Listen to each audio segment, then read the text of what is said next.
أعوذ بالله من الشيطان الرجيم.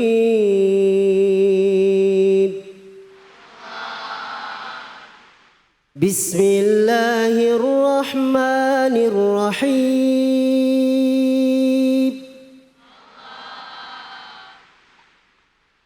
واعبدوا الله ولا تشركوا به شيئا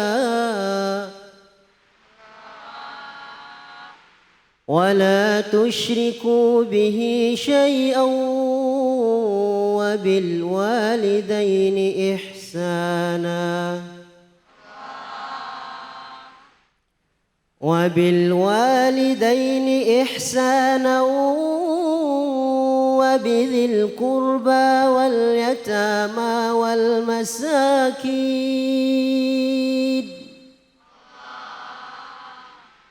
واليتامى والمساكين والجار ذي القربى والجار ذي الجنب والصاحب بالجنب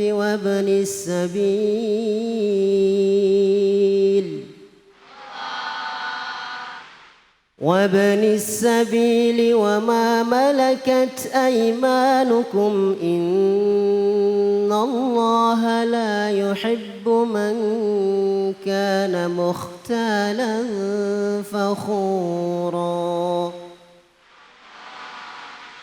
صدق الله العظيم.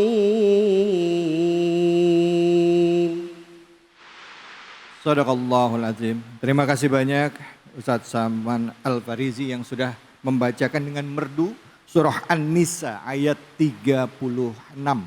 Ya. Dan langsung saja kita simak kajian dari guru kita Ustazah Sri Sabahatun LCMI dengan tema keutamaan berbakti pada orang tua. Silakan. Assalamualaikum warahmatullahi wabarakatuh.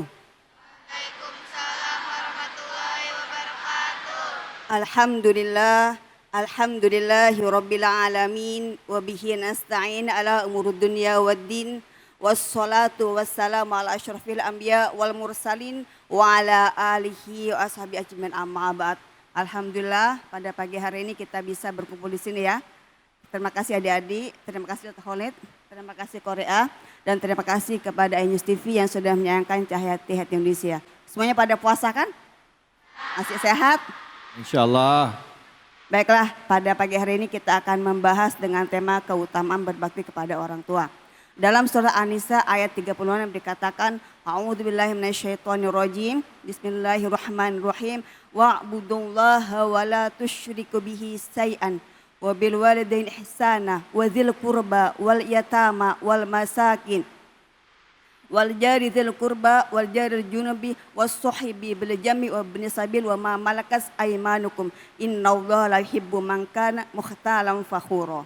Jadi di sini Allah mengatakan wa'budullah, pertama kali yang kita sembah adalah Allah Subhanahu wa taala. Wala tusyriku bihi syai'an, jangan menyekutukan Allah dengan apapun. Jadi kita tidak boleh berdukun, kita tidak boleh beramal dan sebagainya, semuanya serahkan kepada Allah Subhanahu wa taala. Kemudian yang kedua apa? Wabil walidaini ihsana, berbuat baiklah kepada kedua orang tua. Jadi orang tua adalah makom kedua setelah Allah. Nanti adik-adik kalau udah dewasa punya anak akan menjadi orang tua. Sekarang pada umur berapa ini? Nah, paling 5 tahun 10 tahun lagi ya akan menjadi ibu. Ketika kita akan menjadi ibu, kita akan merasakan bagaimana menjadi orang tua. Dulu orang tua kita ya, dulu orang tua kita hamil 6 bulan, saya sudah punya anak. Hamil 9 bulan. Ketika hamil seorang ibu akan mengutamakan anaknya. Dia beli susu, dia beli buah, semua yang dibeli dia makan agar anaknya sehat.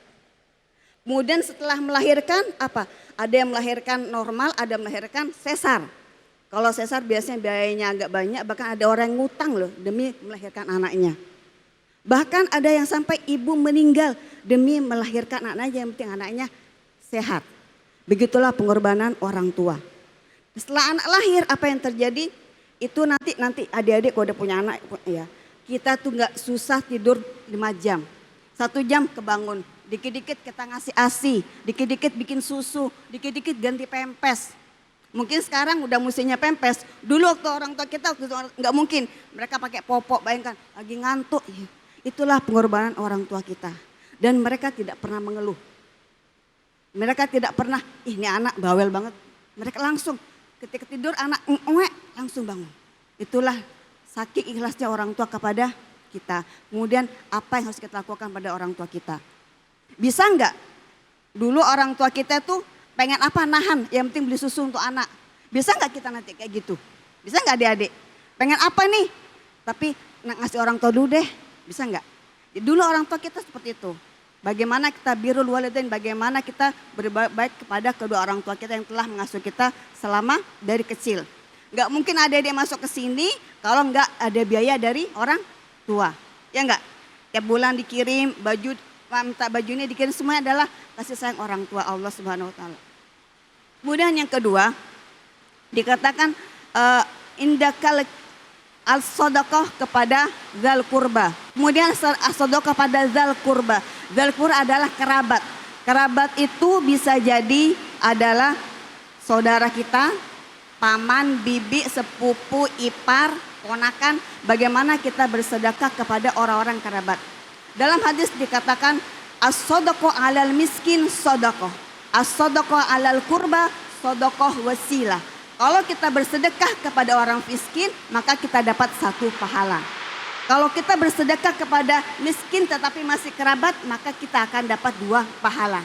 Selanjutnya setelah kita bersedekah kepada kerabat kita, yang diutamakan adalah bersedekah kepada anak yatim. Kalau umpamanya kita punya saudara atau punya keluarga anak yatim, sebaiknya kita ngasih sedekah dan kita berbuat baik. Sayangi anak yatim sebagaimana dia adik kita, sebagaimana dia anak kita. Kemudian setelah itu kepada al-jari dzal qurba, al-jari dzal junub. Jadi tetangga. Dalam sebuah hadis dikatakan ada seorang Ansor bertanya kepada Rasulullah SAW, begitu juga Jabir bin Abdullah mengatakan, ya Rasulullah, ini ra'aituka qa'imun ma'a rajulin tulan nahar. Ya Rasulullah, saya melihat engkau berdiri lama dengan seorang laki-laki. Kemudian Rasulullah mengatakan, hal ra'aitum hadzal rajul? Na'am ra'aina. Ya, kami melihat. Hal araftum hadzal rajul? Kata Rasulullah, tahu enggak kalian siapa laki-laki itu? Qala Rasulullah SAW, huwa Jibril. Dia adalah malaikat Jibril. Huwa awsani bihusnil jara wa awsani hatta ka'annahu yursuni. Jadi Jibril alaihissalam mewasiatkan kepada Rasulullah SAW agar berbuat baik kepada tetangga. Sepanjang hari dari pagi sampai siang. Sampai kata Rasulullah seakan-akan Jibril itu mewasiatkan kepada saya agar saya benar-benar berbuat baik kepada tetangga. Kemudian ada hadis yang lain dikatakan dalam tafsir Ibnu Katsir. Qala Rasulullah SAW, ma taquluna mazina? Apakah engkau bagaimana pendapat kalian tentang zina?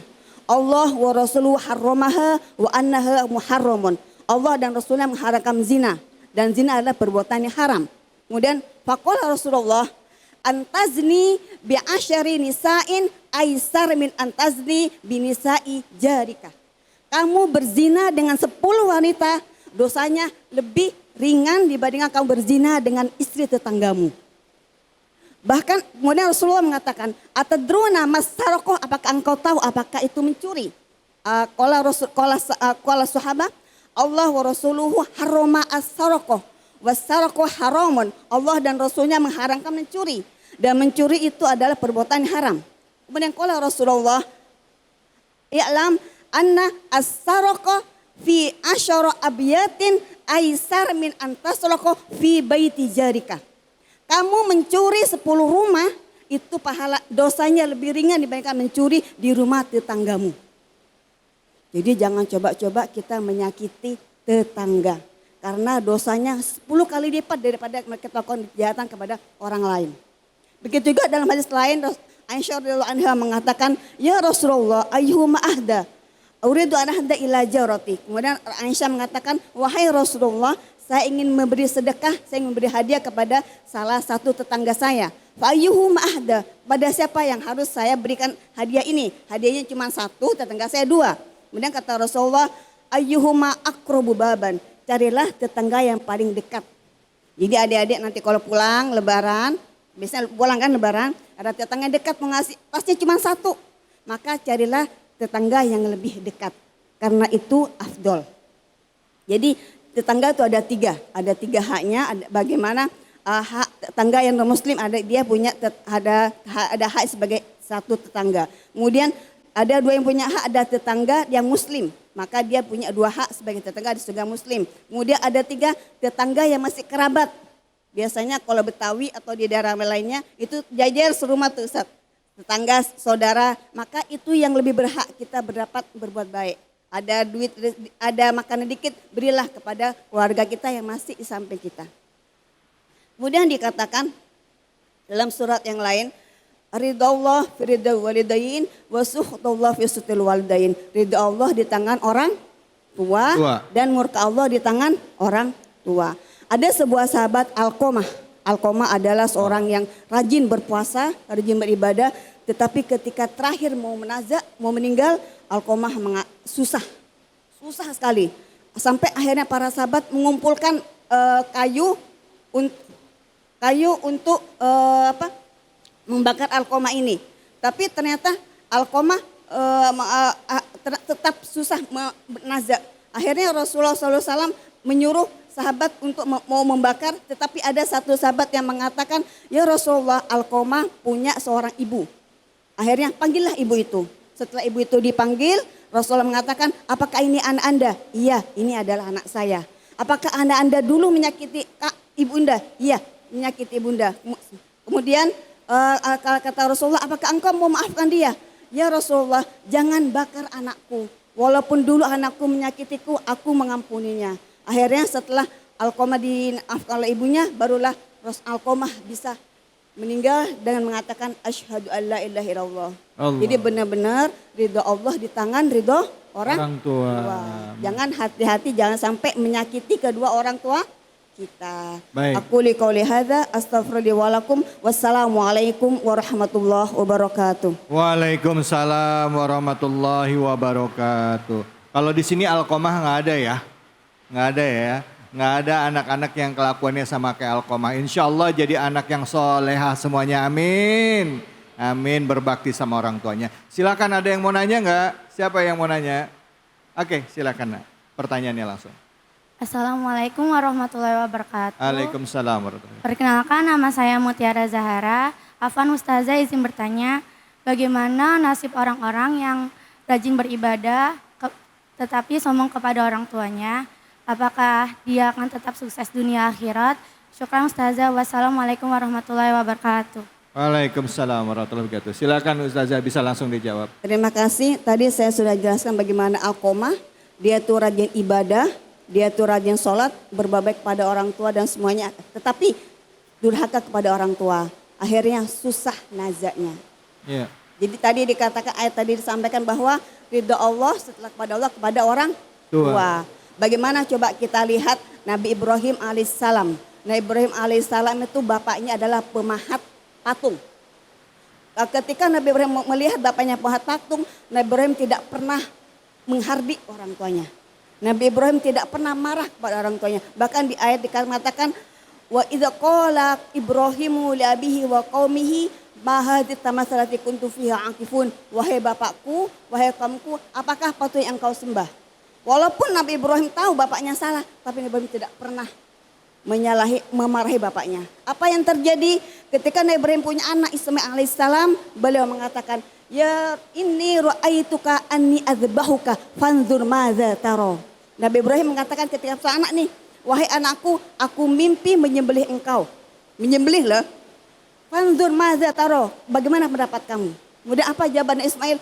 If'al ma tu'mar, ya abadu tu'mar satadi insyaallah minas sabirin. Wahai bapakku, lakukan apa yang kau perintahkan dari Allah. Engkau akan menemukan aku menjadi orang yang sabar.